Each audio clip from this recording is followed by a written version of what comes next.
Hey everyone, welcome back to my YouTube channel. अगर आपको मेरे वीडियोस पसंद आते हैं तो प्लीज़ एक लाइक, कमेंट और सब्सक्राइब कर ज़रूर बताइए आपको ये कैसा लगा। तो चलिए हम आज की वीडियो को स्टार्ट करते हैं।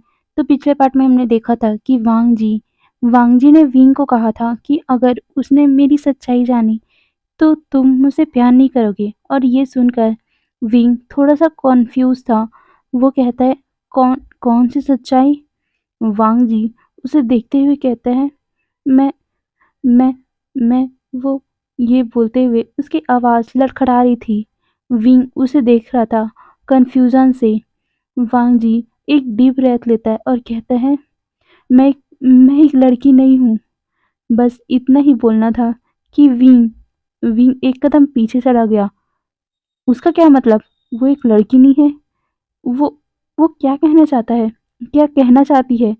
वो लड़की नहीं है मतलब कि क्या है? वांग जी की बात सुनकर विंग कहता है, तुम्हारा मतलब क्या है? तुम एक लड़की नहीं हो? वांग जी की आंखों से फिर एक आंसू की बूंद टपक गई। वो उसके आंखों में देखते हुए कहता है, मैं मैं मैं एक लड़की नहीं हूँ। मैं ये बोलते हुए उसकी आवाज़ फिर से लड़खड़ाने लगी। विंग उसे देखकर कहता है, तुम एक लड़की नहीं हो मतलब कि तुम एक लड़का हो? वांग जी अपना सर नाम में नोट करते हुए बोलता है, मैं मैं ये बोलते हुए वो फिर से लड़खड़ा रहा था। फिर वो एक डीप ब्रेथ लेता है और फिर कहना स्टार्ट करता है, एक्चुअली मैं ना ही एक लड़की हूँ और ना ही पूरी तरह से एक लड़का हूँ। ये बोलकर वो विंग की तरफ देखता है। वो उसके आंखों में ही देखते हुए कहता है, मुझे पता है तुम्हें ये बात सुनकर बहुत ज़्यादा अजीब लग रहा होगा, पर पर मैं एक ऐसा लड़का हूँ जो पूरी तरह से एक लड़का नहीं है। मैं ये बोलकर वो विंग के आंखों में देखता है और फिर कहता है, मैं मैं मैं वो मैं एक मैं ये बोलते हुए वो आगे कुछ बोल ही नहीं पा रहा था। विंग कंफ्यूज था कि मतलब क्या है उसका।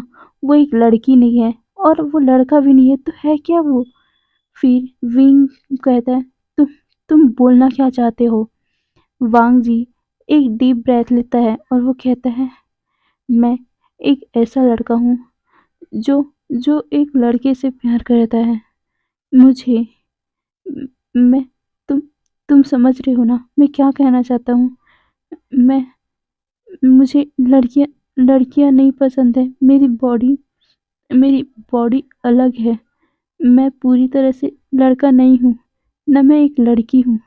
मैं वो वो इंसान हूँ जिसे समाज समाज एक्सेप्ट नहीं करती। मैं वो इंसान हूँ जिसे आज ये बोलते हुए वो अपनी आंखें बंद कर लेता है और कहता है, मैं इस जेंडर में थर्ड जेंडर में आता हूँ। ये बोलते हुए वांगजी की आंखों से आंसू फिसल गए थे।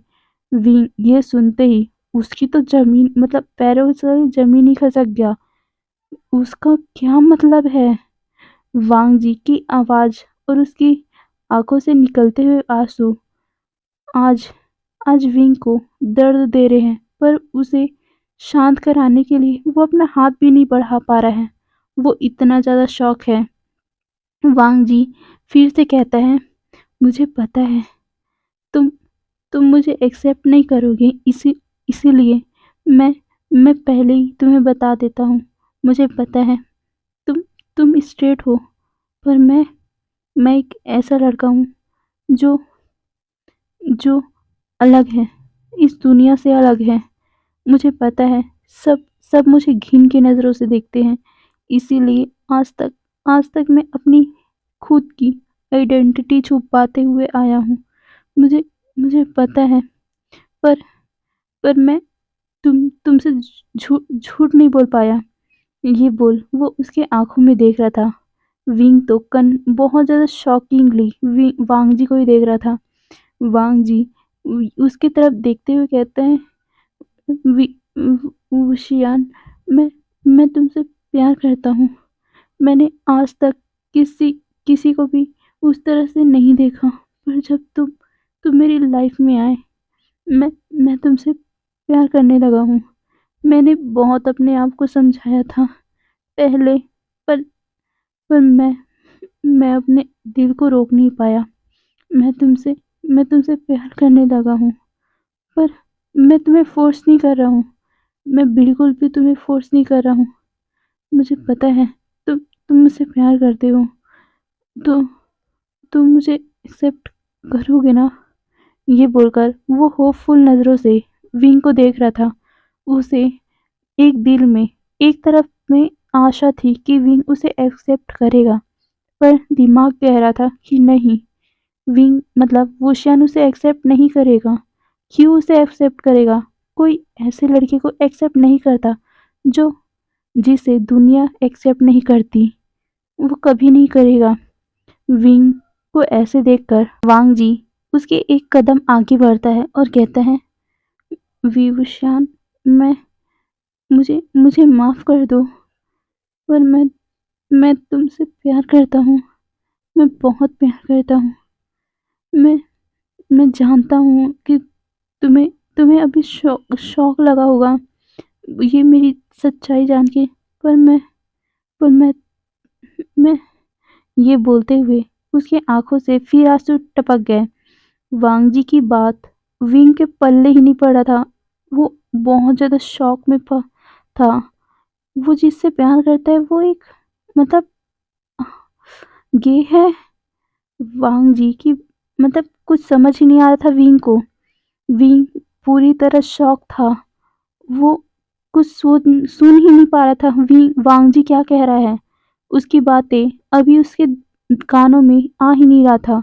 बस उसके कानों में ये चल रहा था कि वांग जी एक वो ये बात सोचना ही नहीं चाहता था। उसे बहुत ज़्यादा अजीब लग रहा था। वांग जी उसे कहते हैं, वि, वि, वुशियान, मैं मैं तुमसे ये बोलकर वो उसके और भी आगे आ रहा था। वो उसके गालों को टच करने ही वाला था कि विंग उसके मतलब एक कदम पीछे चला गया। ये देखते ही ना वांग जी के तो पैरों तले जमीन खिसक गया। उसे लगा था कि शायद तक विंग जब उससे प्यार करता है तो वो उसके बात को समझेगा, वो उसे एक्सेप्ट करेगा, पर नहीं, विंग ने उससे दूरियां बना ली।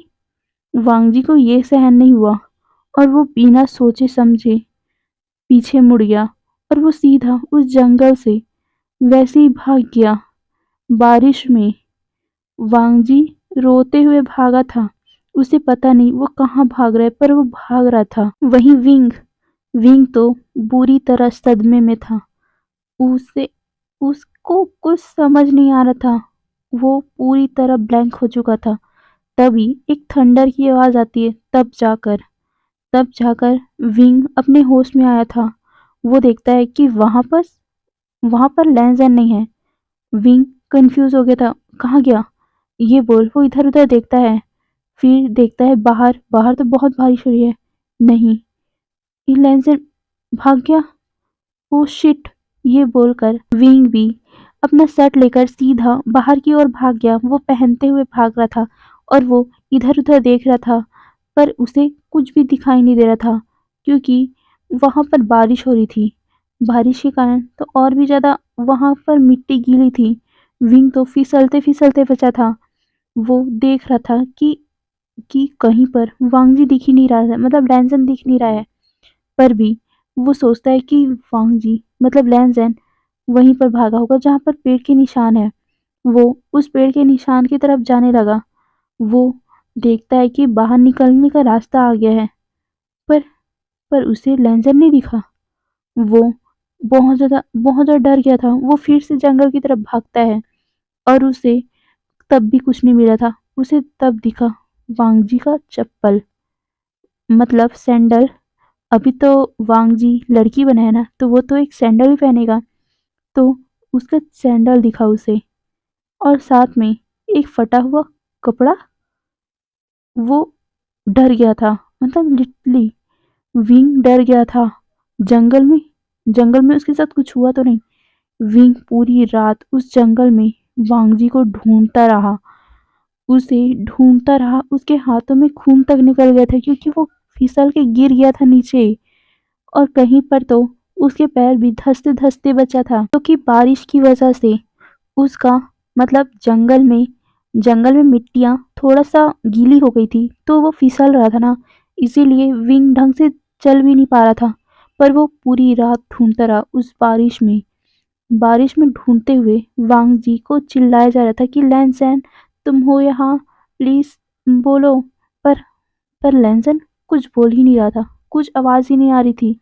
विंग पूरी रात वहाँ ढूँढता रहा। पूरी रात बारिश होती रही, बिजली कड़कता रहा, आंधी-तूफान भी आता रहा, पर विंग विंग पूरे जंगल को ढूँढ रहा था, क्योंकि उसे पता है वांग जी मतलब लैन-सैन अभी किस हालत में होगा और वो ऐसे ही कैसे रास्ता ढूँढ सकता है जंगल में। क्या उसने सच में रास्ता ढूँढ लिया होगा या वो भटक गया होगा? इस जंगल में जंगली जानवर है, उसे कुछ हो ना जाए, इस कारण वो इधर-उधर ढूँढ रहा था। वो दिल में प्रे कर रहा था कि लैन-सैन पहुँच गया हो। हाँ, उसे तो अब पता चल गया ना वो लड़की नहीं है, इसीलिए वो दिल में प्रे कर रहा था कि वो डोम पहुँच गया हो, गर्ल्स हॉस्टल पहुँच गया हो।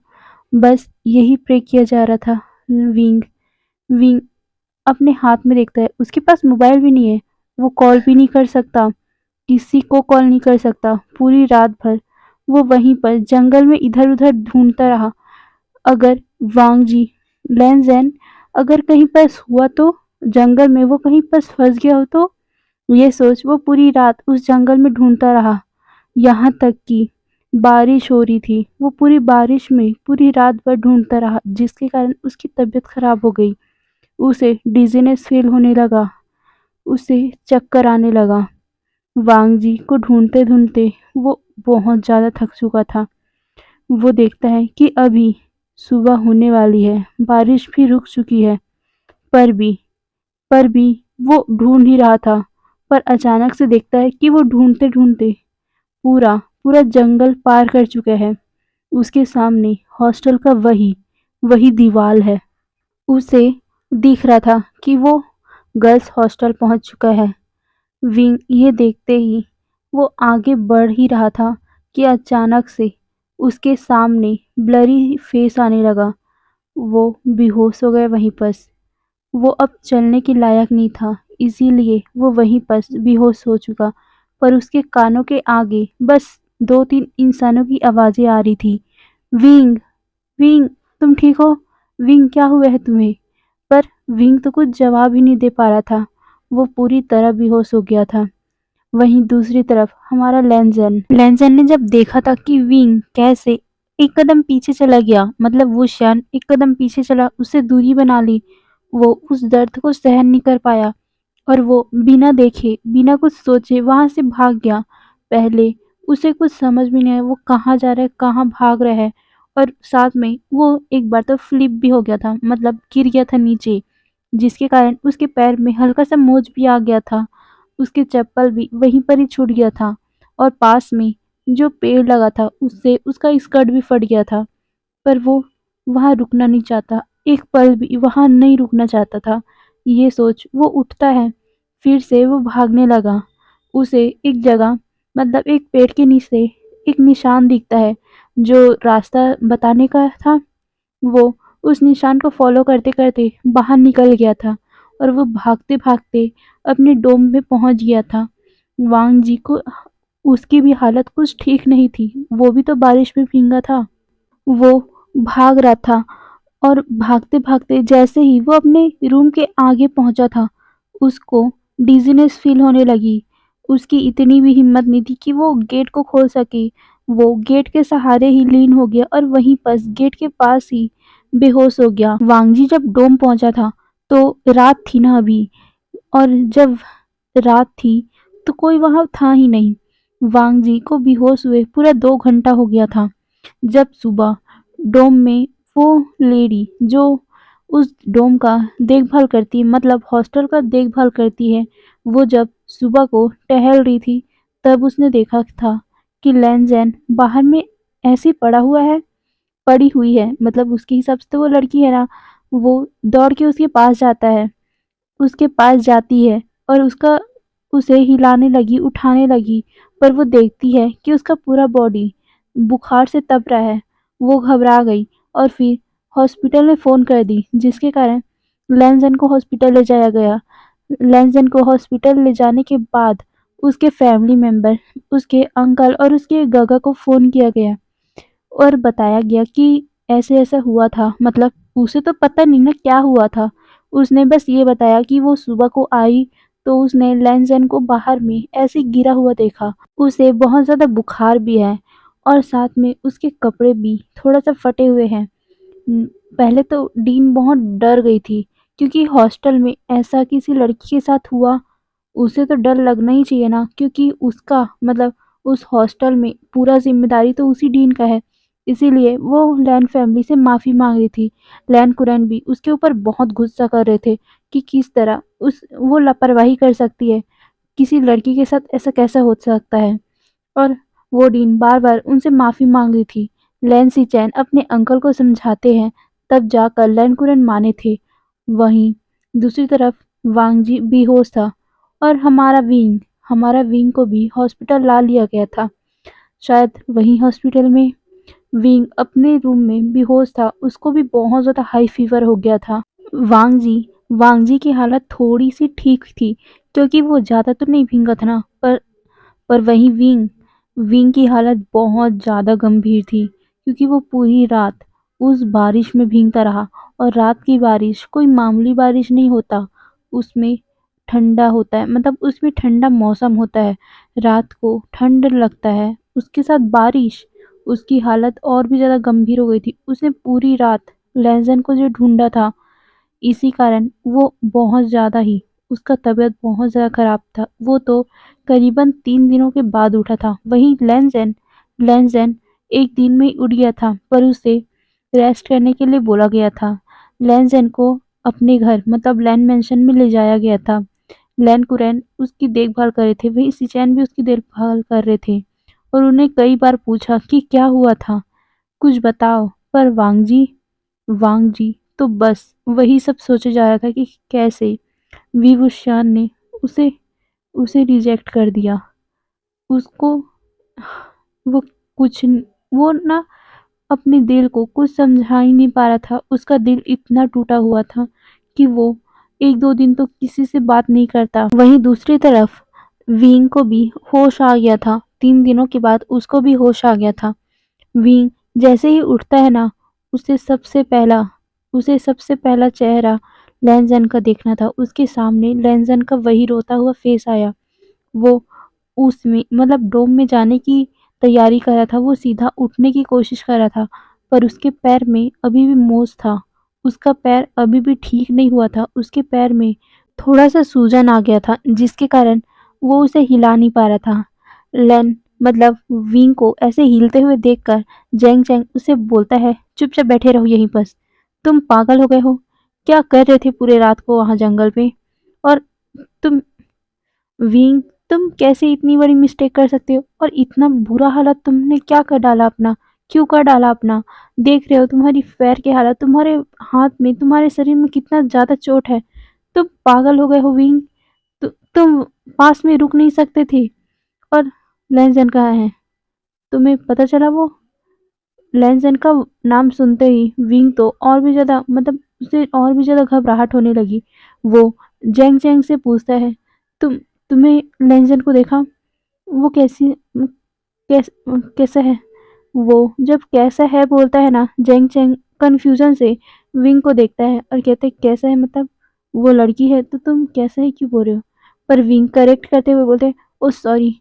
हाँ, वो कैसी है? तुम्हें पता चला वो ठीक है? सारी लड़कियाँ ठीक है?"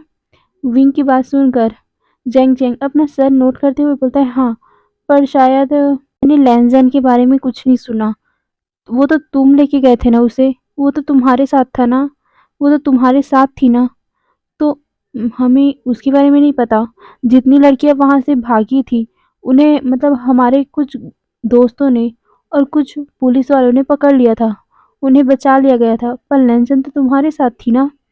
विंग ये सुनकर घबराते हुए बोलता है, तुम्हें नहीं पता? वो वो वहाँ से भाग गई थी। वो वो ठीक तो होगी ना? मुझे डर लग रहा है। मुझे मुझे देखना होगा।" ये बोलकर वो उठने की कोशिश करता है, पर उसके पैर में फिर से दर्द होने लगा। तभी जैंग जैंग उसे बैठाते हुए बोलता है, तुम बैठे रहो, हम जाके देख लेते हैं। विंग अपना सर नोट करता है, पर उसे बहुत ज़्यादा घबराहट हो रही थी कि लैंसन सच में पहुंची होगी कि नहीं हॉस्टल। विंग अपना मोबाइल ढूंढने लगा, पर उसके पास तो मोबाइल ही नहीं है। वो उसे कॉल करके देखना है कि लैंसन उठा रहा है कि नहीं। उसे बात करना था, उसे माफ़ी मांगना था उस दिन के बिहेवियर के लिए। उसे पता चल गया था कि 3 दिन हो चुका है उसे बेहोश हुए हुए। वो बोलता है, जैंग जैंग तुम्हारे पास लैंसन का नंबर है? जैंग जैंग अपना सर नाम में नोट करता है, क्योंकि उसके पास नहीं है सच में। विंग ने कभी उसका नंबर दिया ही नहीं, और ऐसे कैसे किसी नंबर दे सकता है। एक दिन ऐसे ही और हो गया। विंग कहता है, अब मुझे डोम जाना पड़ेगा। तभी जैंग जैंग कहता है, नहीं, तुम नहीं जाओगे। तुम पागल जैसे हरकतें मत करो विंग, तुम्हारी हालत अभी भी ठीक नहीं है। देखो तुम्हारे अभी भी फीवर है।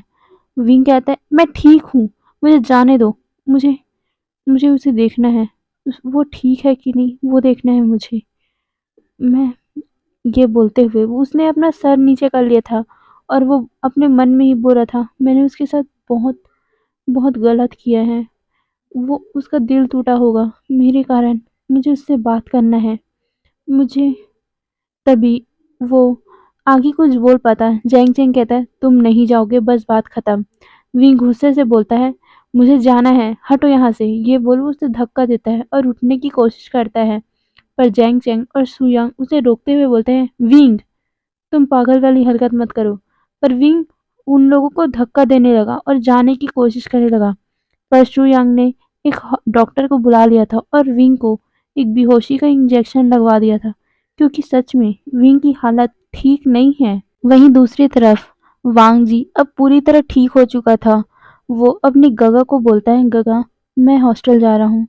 मुझे मुझे कॉलेज भी जाना पड़ेगा ना, बहुत दिन हो चुका है। उसकी बात सुनकर लैन किरैन कहते हैं, वांग जी तुम अभी तक ठीक नहीं हुए हो, तुम नहीं जाओगे। पर वांग जी अपने अंकल को देखकर कहता है, अंकल प्लीज़ मुझे जाने दो। मैं मैं अब ऐसी हरकत नहीं करूँगा, प्लीज़ मुझे माफ़ कर दो। मैं अब सीरियसली पढ़ाई बस करूँगा, प्लीज़। पर लैन कुरैन उसे देखते हुए कहते हैं, वांग जी तुम्हारी तबीयत।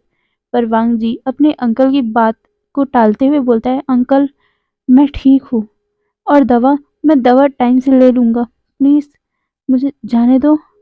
ये बात सुनकर लैन कुनैन भी कुछ नहीं बोल पाए, क्योंकि सच में इस बार लैनज़ैन बहुत ज़्यादा अजीब बिहेव कर रहा है। इतने दिन में उसने न ढंग से किसी से बात की और न ही कुछ। वो बस चुपचाप अपने रूम में बैठा रहता था और किसी ख्वाब में खोया रहता था, या बोलूं तो किसी चीज में बहुत ज़्यादा उदास बैठा रहता था। वो सिर्फ बालकनी से बाहर की ओर देखता, या फिर सोया हुआ सीलिंग की तरफ, या फिर चुपचाप बुक निकाल के बैठता तो था, पर उसकी नज़रें बुक पे बिल्कुल नहीं होती थी।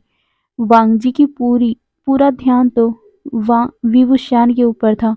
विवुश्यान ने कैसे कैसे अपने पैर को पीछे लिया था, उस बात को सोच सोचकर वांगजी का दिल टूटा जा रहा था। उसे कुछ भी अच्छा नहीं लग रहा था, और घर में ऐसे अकेले रहते रहते उसे और भी ज़्यादा दुख होता था। और अगर वो ऐसे ही रहता तो उसके अंकल और उसके ब्रदर को कुछ शक होता। वो नहीं चाहता, इसीलिए वो हॉस्टल जाने के लिए बोलता है, और उनके अंकल और उसके ब्रदर भी उसे सपोर्ट करते हैं और कहते हैं, ठीक है जाओ। पर सिचैन के साथ, सिचैन जाओ इसे छोड़ के आओ। सिचैन भी अपना सर नोट करते हैं। फिर वांग जी अपने हॉस्टल के लिए निकल गया था। वांग जी पूरे टाइम बस गुमसुम बैठा था। सिचैन उसकी तरफ देख रहे थे। उसे समझ में आ रहा था कि कुछ तो बात है। उसका भाई किसी बात से डिप्रेस्ड है। उसे कुछ तो प्रॉब्लम है, पर वो बताना नहीं चाहता। लैन सिचैन उसकी तरफ देखते हुए कहते हैं, वांग जी तुम मुझे भाई तो मानते हो ना? वांग जी अपनी गगा की तरफ देखता है और कहता है, क्या हुआ गगा, अब ऐसे क्यों पूछ रहे हो? लैंसीचन अपनी कार को रोकते हैं और किनारे में रखते हुए बोलते हैं, वांग जी मेरी तरफ देखो, मुझे पता है कुछ हुआ है तुम्हारे साथ। मैं इतने दिनों से तुम्हें देखता आ रहा हूँ क्या हुआ है? बताओ ना। कुछ कुछ तो बताओ। पर वांगजी अपना मुंह फेरते हुए बोलता है, गगा कुछ नहीं हुआ है, बस उस दिन मेरे साथ जो हुआ ना उसके कारण हुआ है बस। वो आपको तो पता है ना, उस दिन मेरा किडनैप हो गया था। हाँ, उसी कारण मैं थोड़ा सा उस बारे में सोच रहा हूँ। कैसे कोई हॉस्टल से लड़कियों को किडनैप करे, बस वही। ये बोलकर वो बाहर खिड़की की तरफ देखने लगा। चैन कुछ नहीं बोलते फिर, क्योंकि उसे पता है उसका भाई जो एक बार बोल दिया सो बोल दिया।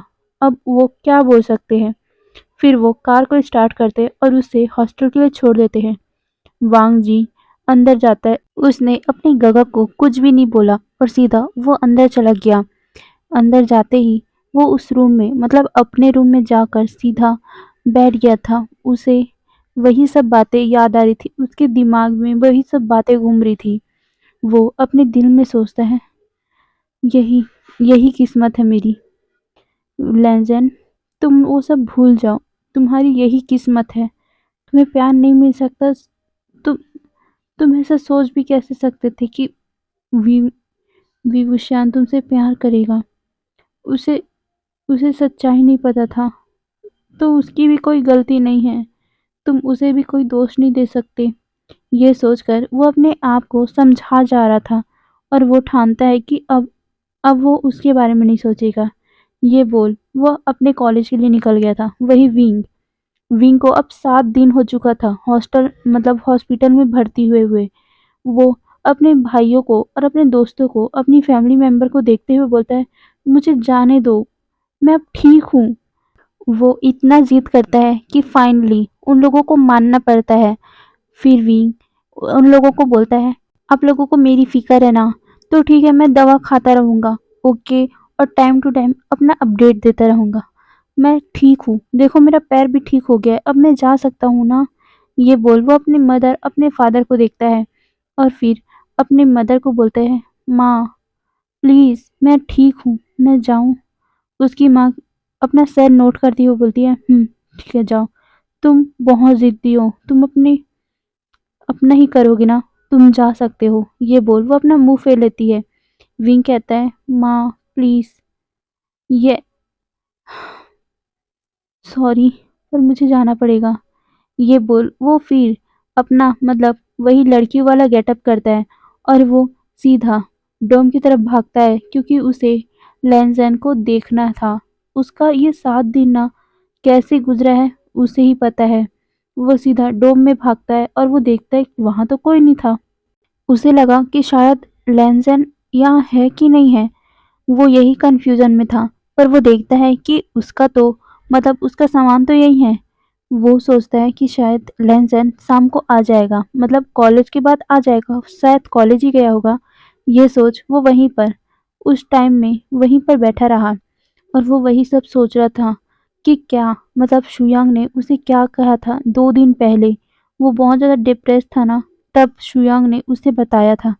तो चलिए 2 दिन पहले ऐसा क्या हुआ था और क्या शुयांग ने बताया था, तो वो भी देख लेते हैं। विंग चुपचाप उस बेड पे बैठा हुआ था, मतलब हॉस्पिटल के बेड पे बैठा हुआ था। वो बहुत ज़्यादा डिप्रेस था। वो वही सब सोच रहा था। वो बहुत ज़्यादा ही, मतलब कंफ्यूज था उस फीलिंग से। वो लैंसन से गुस्सा भी था, उसे डर भी था, मतलब उसकी फीलिंग ना मिक्स फीलिंग थी। उसे लैंसन की फिक्र भी हो रही थी, उसे गुस्सा भी था, उसे फ्रस्ट्रेशन भी था। वो, मतलब उसके बारे में सोचना भी नहीं चाहता था। उसे बहुत ज़्यादा अजीब फीलिंग था। तभी शुयांग उसके पास आता है, वहाँ पर कोई भी नहीं था। विंग को ऐसा खोया हुआ देखकर शुयांग उसके पास आके बैठता है और कहता है, क्या हुआ है तुम्हें? विंग जब उसकी आवाज़ सुनता है वो उसकी तरफ देखता है और फिर कहता है, कुछ भी तो नहीं। शुयांग उसकी आंखों में देखते हुए बोलता है, विंग तुम्हें मैं बहुत सालों से जानता हूँ, मुझे पता है तुम्हारी तुम्हारी इस आंखों में कुछ तो है, बोलो क्या है? विंग उसे कहता है, कुछ नहीं। शुयांग उसको बोलता है, विंग तुम मुझे दोस्त मानते हो ना? दोस्त मानते हो कि नहीं विंग? विंग कहता है, शुयांग तुम क्या बात को कहाँ लेके जा रहे हो? शुयांग उसे देखते हुए उसके पास आता है और कहता है, विंग, मुझे पता है कुछ तो हुआ है। क्या है? तुम बहुत ज़्यादा डिप्रेस लग रहे हो। विंग एक गहरी सी सांस लेता है और कहता है, कुछ भी नहीं हुआ है। शुयांग उसके कंधे पे हाथ रखता है और कहता है, विंग, तुम मुझे जो चाहे वो बता सकते हो। मैं वादा करता हूँ, मैं तुम्हारी इस प्रॉब्लम को हल करने की पूरी कोशिश करूँगा। जब विंग ये सुनता है ना, वो शुयांग की तरफ देखता है और कहता है, सच में कर सकते हो मेरी प्रॉब्लम को दूर? शुयांग अपना सर अशोर में हिलाते हुए बोलता है, तुम बताओ तो सही। मैं उसे मतलब तुम्हें ये अश्योर करूँगा कि मैं तुम्हें गलत सजेशन बिल्कुल नहीं दूँगा। विंग ये बात सुनकर अपना एक छोटा-सा स्माइल करते हुए बोलता है, सच में इसी सपोर्ट की तो ज़रूरत थी अभी मुझे। शुयांग उसको बोलता है, अब बोलो भी क्या हुआ है? विंग थोड़ा-सा ऑकवर्ड फील करते हुए बोलता है, तुम्हें मतलब एक बात बताओ, अगर कोई इंसान तुम एक इंसान को बहुत दिलो जान से चाह रहे हो, पर तुम्हें एक दिन पता चले वो तुमसे झूठ बोल रहा था और इतना बड़ा झूठ कि उस तुम्हें कुछ समझ ना आए क्या करना है, क्या करना चाहिए, और उससे दूर होके भी ना तुम्हें बहुत दुख हो रहा हो, तो क्या करना चाहिए? शुयांग को तो पहले कुछ समझ नहीं आता, फिर कहता है, विंग, क्या हुआ है? मुझे साफ-साफ समझाओ, तुम्हारी ये बातें मुझे समझ नहीं आई। विंग एक डीप ब्रेथ लेता है और कहता है, आह, वो तुम तुम गे गे लड़कों के बारे में क्या सोचते हो? ये बात सुनकर शुयांग थोड़ा-सा अजीब फील करता है और वो कहता है, क्या मतलब तुम्हारा? विंग कहता है, वो अगर वो इंसान एक बॉय एक दूसरे लड़के से ही प्यार करे, तो क्या वो सही है? क्या उस लड़के को ये उसे प्यार करना चाहिए? तब भी शुयांग उसकी तरफ देखता है। वो थोड़ा-सा उसको अजीब लगता है। फिर वो उसे आंसर करते हुए बोलता है, तुम्हें पता है विंग, एक ये लड़का भी ना एक इंसान ही होता है। हाँ, उसकी बॉडी अलग होती है, थोड़ी-सी अलग होती है, पर वो भी एक बॉय ही होता है। वो भी एक इंसान होता है, उसको भी प्यार करने का हक होता है। तो इसमें कोई अजीब बात नहीं है विंग। पर विंग पूछता है, पर तुम ही सोचो, 2 लड़के एक साथ, और तुम्हें अजीब नहीं लगता? ये दुनिया क्या बोलेगी? तो चलिए हम आगे वाले पार्ट में देखेंगे क्या होगा। क्या विंग अपनी फीलिंग को सच में समझ पाएगा? क्या शुयांग उसे उसकी फीलिंग को समझा पाएगा?